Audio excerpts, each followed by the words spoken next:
Do you want to know how to set up a tank rack for less than $50? Then this is the video for you.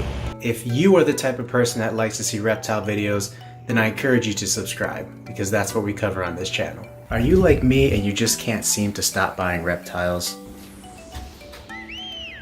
Then this is going to be the video for you, because we are going to transform this room that I'm currently standing in right now into a reptile rack haven.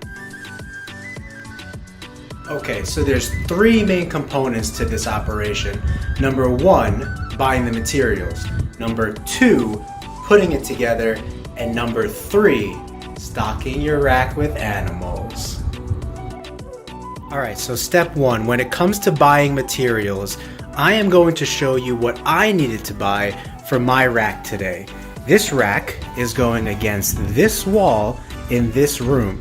It is going to be 8 feet long by 4 feet high, and it's going to hold a total of about 6 large tanks. So what do you need?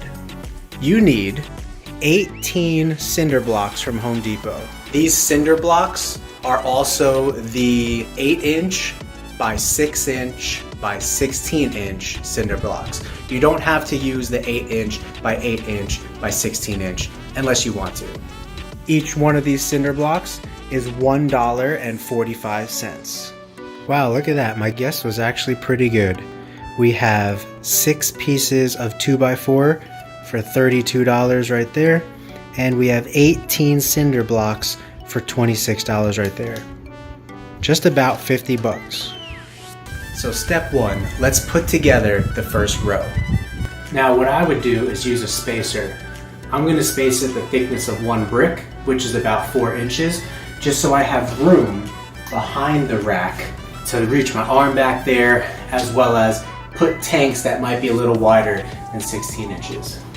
So the easiest way to do this is going to be to stretch out your 8-foot board across and make it flush with the ends, and then approximate the middle of this wood with the middle of the stone.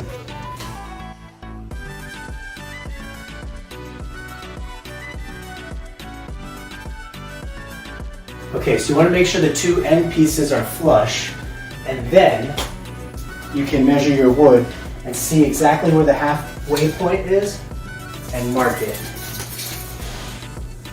So this wood is exactly 96 inches, 8 feet, and so half of 96 is going to be 48. So now I can just line up this little mark with the middle of the cinder block. I could just eyeball it. It doesn't have to be exact. I am a little bit of a perfectionist, so I do want to get it the closest I can. And then make sure this is all flush when you're done. So I'm happy with that. And you'll take your spacer, whatever spacer you use, and make sure the back is all the same distance from the wall.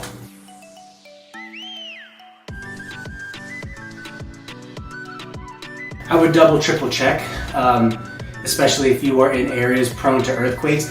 This method will work just fine. I've seen plenty of fish people do this, but I just want you to be careful. So now that the blocks are all in play, let's make this wood flush. Flush with the front, the sides. You can kind of feel it with your hand, and that's all you need to do. Take the second piece of wood, and we're gonna put it along the back. And again, flush on the back. Now that you know your stones are all lined up with each other, because you used a piece of wood to do so, stack the other stones on top of it first. So if you use these 6-inch by 8-inch by 16-inch blocks, the tall side is going to be 8 inches, the long side is going to be 16 inches, and the thick side will be 6 inches. And so just stack them that way. A little trick, before I bought these blocks at Home Depot, I found the side that was jagged. One side is more jagged than the other, and I went like this, and I rubbed it. Just like that, to make sure that the jagged side gets a little bit more even. Just make sure they're lined up with each other. Each of these blocks weighs about 25 pounds. Each of these blocks can sustain about 1,900 pounds per every 1 square inch on this platform. So it's definitely good for holding even large fish tanks, like 55 gallons, maybe more. I can't recommend more because this is my first time using this method, but I've definitely seen plenty of videos where people have had 55 gallons and they'll go to shake it after and it's perfectly fine on these 6" by 8" by 16" blocks.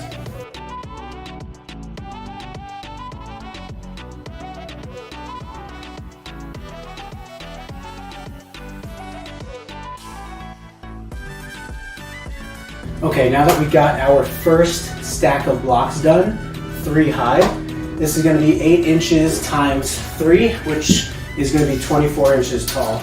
If each of these blocks are 8 inches, and they're all slightly smaller, so that's actually 23 inches. But where I'm sitting right now is going to be a place where you could put 1 tank, and then another tank, and then 2 more tanks stacked on the middle row, and then 2 on the top, or 1 big one on the top, whatever you'd like.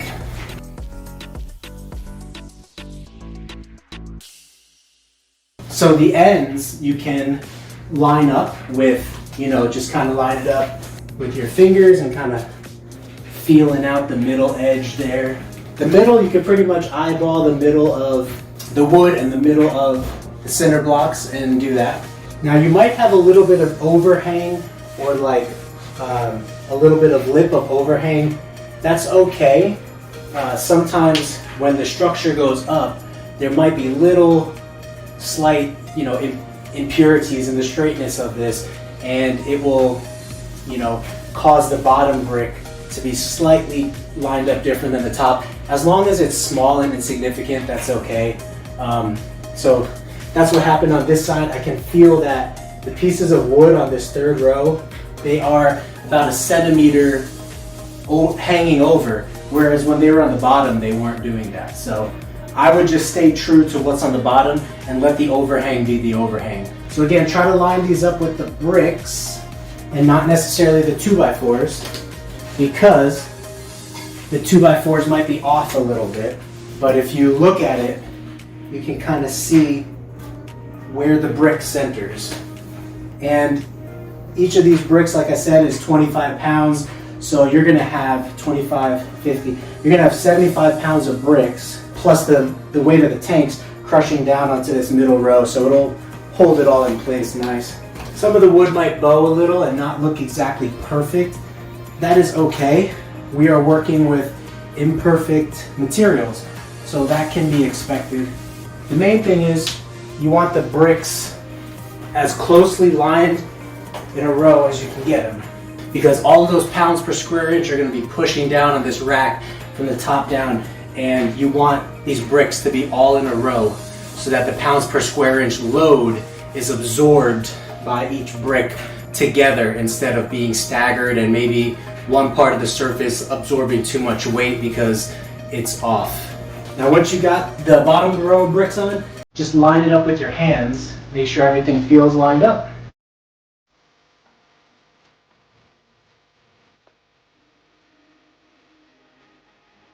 See, I can kind of wobble this a little, and it feels pretty good. And once I have all the tanks on it, it'll be even more stable. So, ironically, the heavier tanks, the better, because it's going to all put downforce into the wood and the cinder blocks and really hold the weight of that fish tank, that heavy reptile cage, whatever you might have. By the way, just a side note, I would wait to vacuum until the very end of the process. I almost vacuumed before putting this up, but you're gonna get like little chips of rock that kind of fall all over the place, so. Okay, so when you're done, take a look at your columns, make sure they all look like they're going straight down. So let's take a look at this. That looks good. That looks really good. And that looks really good. So now we're going to put the last row of 2x4s on top of the rack.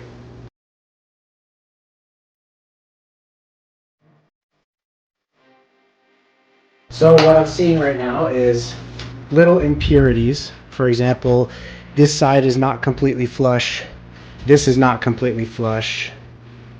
But this is completely flush. Now there is little bowing and stuff that takes place in the wood, as well as the structure of the concrete bricks. So I wouldn't worry about it too much. As long as they are lined up mostly, you'll be okay. Okay guys, so that is it. I am going to stock this rack today with what I need to, but I want to show you what it looks like finished without anything on it. Show you the stability of it. So again, these are going to move a little until they have weight on it. You can see that there's a little gap there. Don't worry about anything too much. Once the weight is on top of this thing, that's actually going to work in your favor once this actually has tanks on it. Fish tanks would actually work even better from all the videos I've watched, because it's going to put more downforce into each level. So for example, this block is super sturdy because it has, you know, 25, 50, 75, 100, 125, 150. It has 150 pounds pushing down on it without any tanks or anything. The top block only right now has nothing pushing down on it. So, you know, just be careful. You don't want like somebody to come and like, bam, like just try to ram into this thing as hard as they can. But I'm telling you, I've seen a lot of videos online. The structural security of this thing is good, especially when it has lots of weight on it, evenly distributed, pushing down into the ground. All right guys, so we are all done setting up this rack with what I needed to today. So I'm gonna do a quick run around of it just to show you how it functions. So let me get an entry shot here so you can kind of see it from the side, what it looks like. And again, that is 3 blocks that are 8 inches tall, so that's 24 inches. So 2 feet for the first level, 2 feet for the second level, and then the third level is open.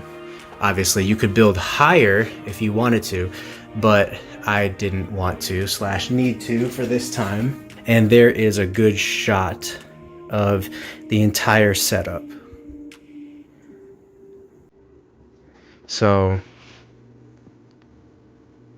just want to make sure all of these bricks are in a row.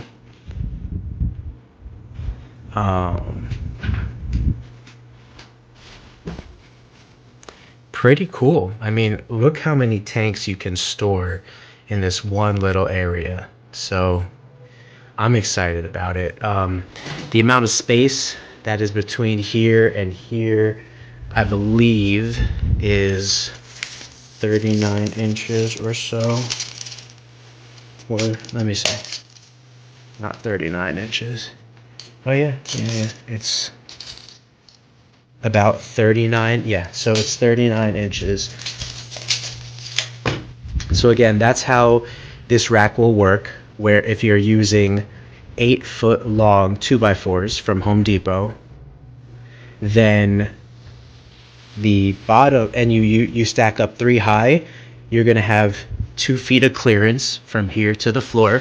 So perfect for, this is a 10-gallon tank, another 10-gallon tank, but you could absolutely fit bigger tanks.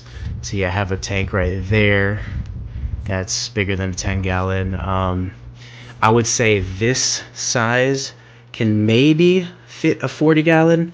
Let me know. I can tell you the dimensions of this are 39 inches for that space wide, and then deep is 16 inches plus a little hangover on the back or hangover on the front.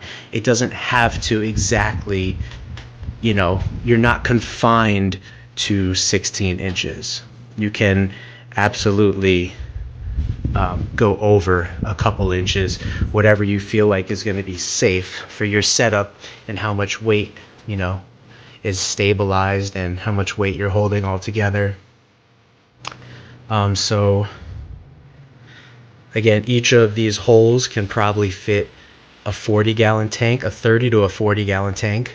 So that's 1, 2, 3, 4 30 to 40-gallon tanks. And then on top, this is 48 inches exactly to this mark. So I have room for another 55-gallon tank, or whatever tank is 4 feet long. It can obviously be as high as you want it to. Another thing that like I need space for is stacking up feeders like crickets, cockroaches. I don't work with superworms, but if you worked with superworms, that's a good space for that. So look at how everything is confined right there. That is awesome. All right, guys, so I hope you enjoyed this video. I know that you love reptiles just like I do, and when you have an empty tank, like I have an empty tank right there, I know you just gotta fill it. Sometimes it's just a matter of space. So I wanted to show you a system where you could store a bunch of tanks in one area so you could continue your geeky gecko needs and geek out for some reptiles. So let me know what you think of this video. And again, if you like reptiles, I encourage you to subscribe if you haven't, because that is what we cover here. Thank you guys, and I'll see you next time.